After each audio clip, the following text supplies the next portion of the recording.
اور اب پیش خدمت ہے اردو ریڈیو قطر FM 107 سے آج کا پہلا مفصل نشریہ۔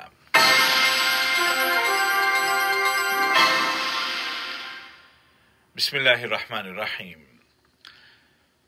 صاحب سمو امیر شیخ تمیم بن حمد آل ثانی کے ساتھ کل منگل کو افغانستان کے صدر ڈاکٹر محمد اشرف غنی ملاقات کر رہے ہیں۔ دیوان امیری میں ہونے والی اس ملاقات کے دوران قطر اور افغانستان کے درمیان قائم تعلقات اور ان کو مختلف شعبوں میں فروغ دینے کے وسائل پر تبادلہ خیال کیا جائے گا۔ افغان صدر ملک کے سرکاری دورے پر آج پیر کے دن دوحہ پہنچ رہے ہیں۔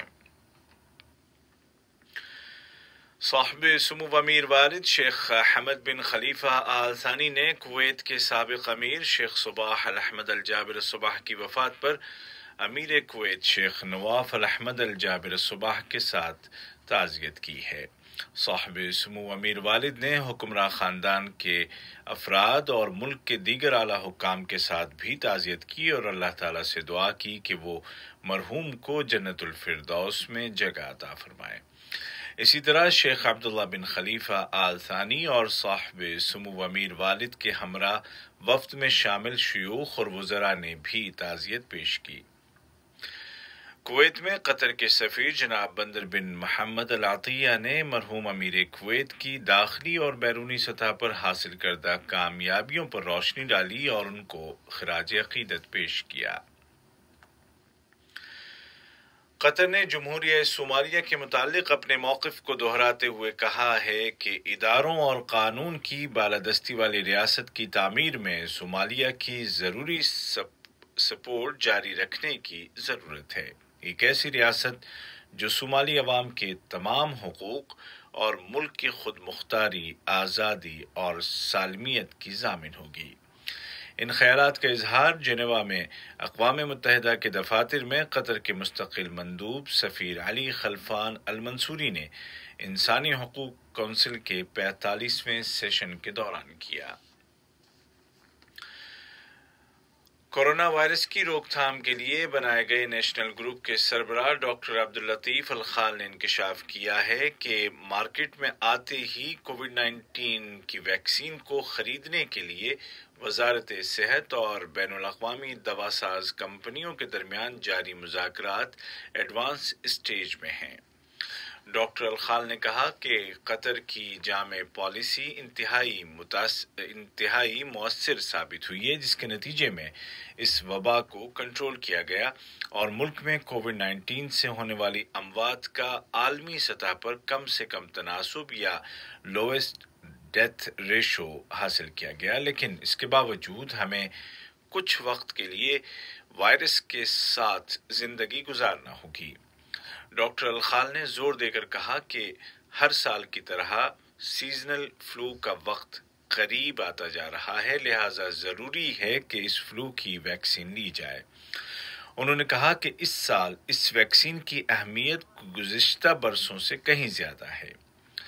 واضح ہے کہ وزارت صحت آئندہ چند دنوں کے دوران موسمی انفلوئنزا کی ویکسین کے لیے کیمپین شروع کرنے والی ہے، جس کے دوران قطر میں رہنے والے تمام افراد کو فری میں ویکسینیٹ کیا جائے گا۔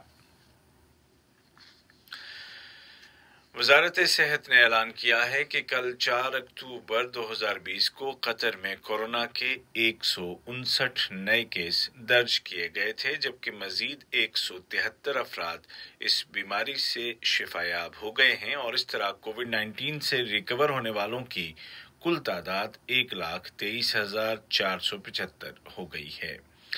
ریکور ہونے والوں کی بڑھتی ہوئی تعداد اور نئے مریضوں کی تعداد میں آنے والی مسلسل کمی سے صاف ظاہر ہے کہ قطر کی ہیلتھ پالیسی کامیاب رہی ہے، البتہ احتیاطی تدابیر کی پابندی کرنا اب بھی ضروری ہے۔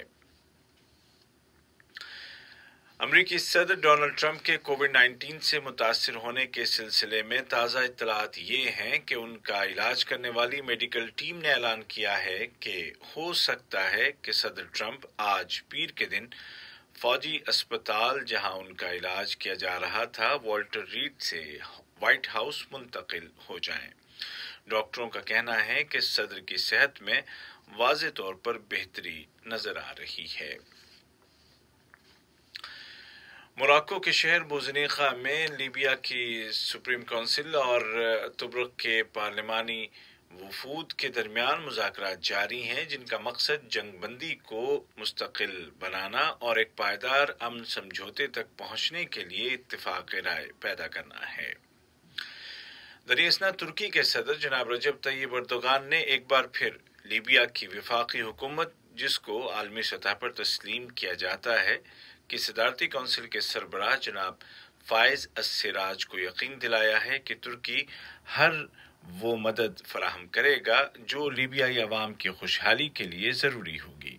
صدر اردوغان نے دونوں ملکوں کے درمیان بحیرہ روم کے علاقوں کے متعلق ہونے والی مفاہمت کی یادداشت MOU کو اقوام متحدہ میں رجسٹر کرانے کی اہمیت پر زور دیا۔ یہ خبریں آپ اردو ریڈیو قطر FM 107 سے سن رہے ہیں۔ عراق کے ایک سیکیورٹی ذریعے نے اعلان کیا ہے کہ دارالحکومت بغداد کے وسط میں واقع الجادریہ نامی علاقے میں کاتیوشا طرز کا میزائل داغا گیا ہے۔ ذریعے نے تفصیلات بتاتے ہوئے کہا کہ میزائل گرنے سے آس پاس کے رہائشی مکانات کو نقصان پہنچا ہے۔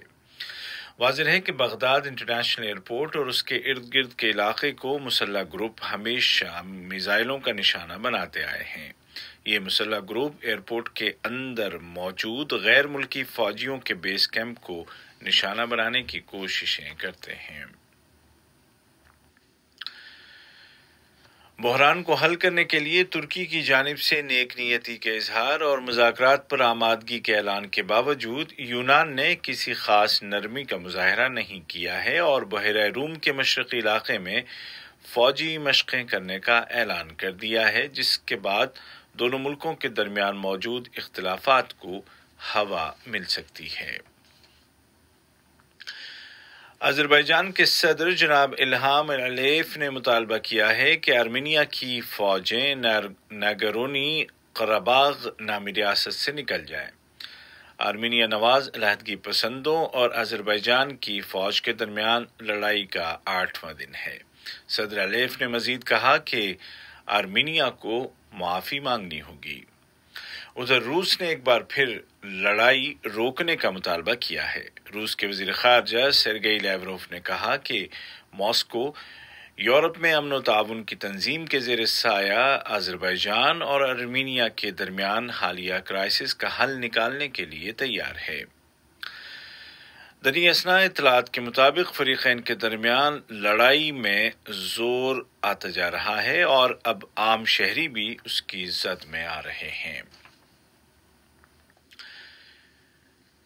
امریکہ میں شائع ہونے والی ایک سروے رپورٹ میں کہا گیا ہے کہ ڈیموکریٹ امیدوار جو بائیڈن کو صدر ٹرمپ کے مقابلے میں سبقت حاصل ہے۔ سروے میں کہا گیا ہے کہ اکثر امریکی شہریوں کا خیال ہے کہ صدر ٹرمپ اگر سنجیدگی کے ساتھ کووڈ-19 سے نمٹتے تو اس وبا کو پھیلنے سے روکا جا سکتا تھا۔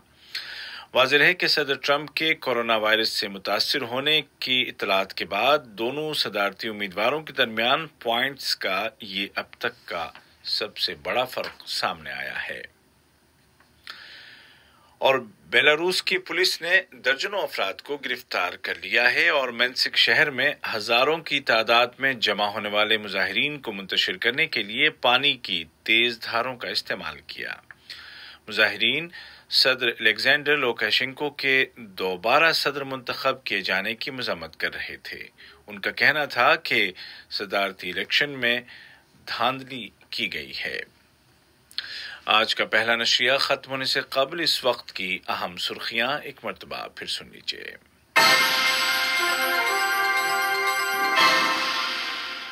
صاحب سمو امیر شیخ تمیم بن حمد آل ثانی کے ساتھ کل منگل کو افغانستان کے صدر ڈاکٹر محمد اشرف غنی دیوان امیری میں ملاقات کر رہے ہیں۔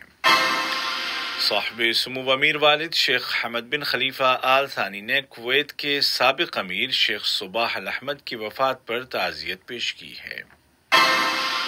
اور وزارت صحت اور کورونا وائرس کی ویکسین کے حصول کے لیے عالمی دوا ساز کمپنیوں کے درمیان جاری مذاکرات ایڈوانس سٹیج تک پہنچ چکے ہیں۔ اردو ریڈیو قطر FM 107 سے آج کا پہلا نشریہ اپنے اختتام کو پہنچا۔ ہمارا دوسرا نیوز بلیٹن شام ٹھیک 7:30 بجے پیش کیا جائے گا۔ آج کے اس بلیٹن کو آپ تک پہنچانے میں ہماری تکنیکی معاونت کی محمد حسن سوڈانی نے۔